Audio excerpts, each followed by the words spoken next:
এটা হচ্ছে দাদার ঘর, মেজ দাদার ঘর। এটা দাদা যেহেতু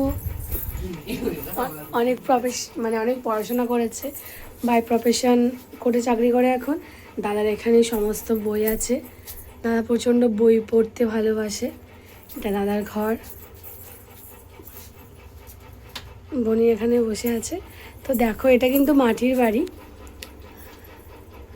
এই দেখো আঁকাগুলো কি দারুণ সুন্দর একদম। এখানে আমার ছবি আছে একটা, টিভি। বাইরে থেকে দেখাচ্ছি ঘরটা কীরকম। তো এটা হচ্ছে দোতলা, এখানে সব জিনিসপত্র। মনে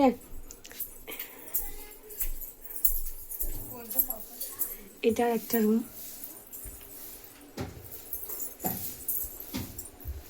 এটা হচ্ছে দোতলা, আমরা এই জায়গাটায় শুয়েছিলাম। এঘরে এখন সব গোছানো হয়নি, দিয়ে ওপরে যাবো। এটা হচ্ছে 3 তলা, একদম সব থেকে ওপরে। এটা দেখো সবাই,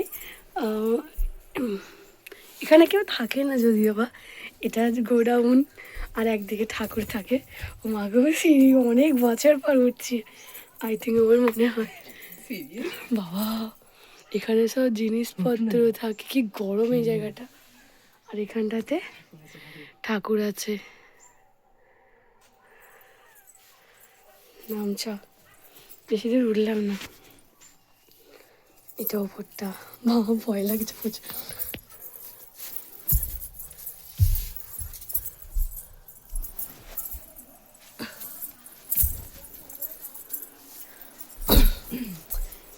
এটা 2 তলা, এবার নিচে নামবো সবাই।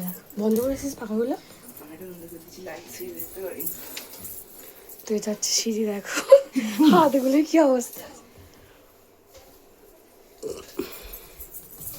বাবা মুছেছে, এখানে তো পড়ে যেত। এত ভিজে ভিজে মুছে সিঁড়ি।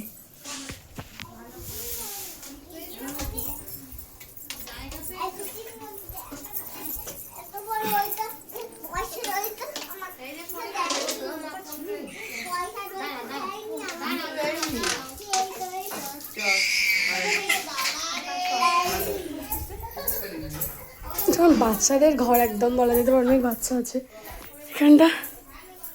আর ওই পাশে হচ্ছে জমিগুলো জাস্ট সুন্দর সুন্দর দেখতে, কি বলবো। এটা আমার মামাদের মন্দির। তো কেমন লাগলো সকলে জানিও।